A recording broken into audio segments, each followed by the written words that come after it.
Els 150 alumnes del Col·legi Públic de la Pedania d'Urchillo a Orihuela han fet avui suc de taronja. Celebren el Dia Mundial de l'Alimentació, però com que és demà i cau en dissabte, l'han avançat avui. Esta classe és de segon d'infantil. Els xiquets de 4 anys aprenen a escórrer taronges. Zumo de naranja, exprimir. I en esta classe de primer de primària, els alumnes de 5 anys ja coneixen els beneficis de la taronja.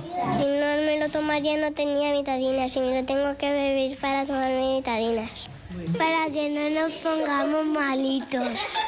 La directora general de Comercialització de la Conselleria d'Agricultura ha acompanyat els estudiants en la celebració. Lo que se está haciendo en este colegio es una labor de educación para los hábitos saludables, de educación para que en un futuro estos niños sean los consumidores de nuestros productos autóctonos y sobre todo de los productos que están en temporada, como es ahora mismo los cítricos. Els xiquets també han begut horchata, que els han dut des de València com a regal de la denominació d'origen.